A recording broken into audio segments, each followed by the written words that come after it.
కాకినాడలో ఒక ప్రైవేట్ ఆసుపత్రిలో డాక్టర్లు డబ్బుల కోసం ఓ మహిళ ప్రాణం మీదకి తెచ్చారు. మహాలక్ష్మి అనే మహిళ టెస్టుల కోసం వెళ్ళగా గర్భవతి అని రిపోర్ట్ ఇచ్చారు. మందులు టెస్టుల పేరుతో వేల రూపాయలు గుంజారు. 9 నెలల తర్వాత ప్రభుత్వ ఆసుపత్రికి ఆమె తల్లి వెళ్ళగా హాస్పిటల్లో మహాలక్ష్మి అసలు గర్భవతి కాదని నిజం బయటపడింది. ప్రైవేట్ ఆసుపత్రి మందులతో తన కూతురికి పొట్ట పెరిగిందని తల్లి ఆమె సోదరి ఆవేదన వ్యక్తం చేశారు. వాళ్ళ సోదరి మాటలు మీరే వినండి.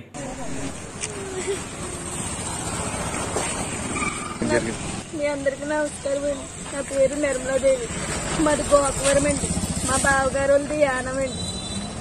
ఒక జనవరి నెలలోని మా అక్కకి ప్రెగ్నెన్సీ వచ్చిందని రమ్య హాస్పిటల్కి మా బావగారు తీసుకొచ్చారండి. తీసుకొచ్చాక ముందు చెకప్ చేశారంటే పాజిటివ్ అని వచ్చిందంటే అండి. అలాగా ప్రతి నెల కూడా ఈ 9 నెలలు కూడా ప్రతి నెల మానకుండా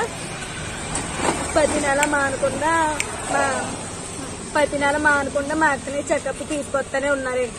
అయితే మాది గోకవరం కదా, డెలివరీ అమ్మోళ్ళు ఇంటికాడ వేసుకోవాలనేసి మా అక్కని మా ఇంటికి తీసుకెళ్ళిపోయామండి. మా ఇంటికి తీసుకెళ్ళిపోతే నేను ఆశా వర్కర్ వచ్చి రేపు మంగళవారం రేపు మీ అక్కని గవర్నమెంట్ హాస్పిటల్కి తీసుకెళ్లి ఎల్లుండే కదా డెలివరీ డేట్ 28 కదా, ముందుగానే ప్లాన్ ఉంటే బాగుంటుంది అనేసి మమ్మల్ని హాస్పిటల్కి వెళ్ళమన్నారండి. గోకవరం గవర్నమెంట్ హాస్పిటల్కి వెళ్ళామండి. గోకవరం గవర్నమెంట్ హాస్పిటల్కి వెళ్తే ఆవిడ పడుకోబెట్టి ఇలాగా స్టెతస్కోప్ తో చూసి నాకేం సరిగ్గా తెలియట్లేదు అనేసి సుధా స్కానింగ్ రాశారండి రాజమండ్రి. సుధా స్కానింగ్కి వెళ్తే ఆవిడ అక్కడ మీ అక్క అసలు ప్రెగ్నెంటే కాదు, ఇలా ట్రీట్మెంట్ చేశారు అనేసి అంటే అలాకానండి రమ్య హాస్పిటల్లో చూపించారండి. ఆవిడ ప్రెగ్నెంట్ అనే చెప్పారండి. ఇంకేంటి డెలివరీ డేట్ కూడా ఇచ్చారు. మాది గోకవరం కాబట్టి పుట్టింటికాడ వేయాలి కాబట్టి తీసుకొచ్చామండి.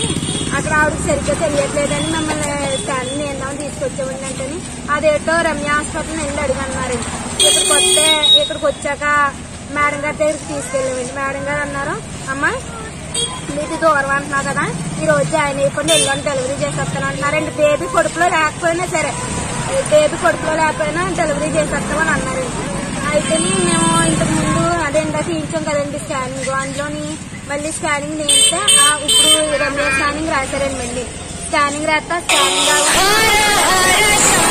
ఏమనంటే అమ్మా మేము ఇలా రాజమండ్రిలో చూపించాము, అందులో బేబీ లేదన్నారు, మీరు ఎలాగ బేబీ ఉండే డెలివరీకి జాయిన్ అయిపోండి అని మేడం గారు చెప్తున్నారు. అంటే కాదండి మేము 2 నెలల నుంచి బేబీ లేదనే రిపోర్ట్ ఇస్తున్నాం కదండి, ఆవిడ ఎలాగా అంటే వాళ్ళు మళ్ళీ మాట మార్చేశారండి. మేడం గారికి తెలియదు అంటే ఆవిడేమో ఇప్పుడు కూడా రేపు జాయిన్ అయిపోండి మీకు డెలివరీ చేసేస్తానని అంటున్నారండి. బేబీ రాకపోయినా డెలివరీ చేసేస్తాను అన్నారు కాబట్టి ఈ 9 నెలలు మా అక్కని ఇక్కడ మందులు వాడిచ్చామండి. మా అక్కకి కడుపు ఎంత ఎత్తి పెరిగిపోయిందండి. కడుపు ఉన్న దానిలో పెరిగిపోయినా ఆ కడుపులో బేబీ లేదండి.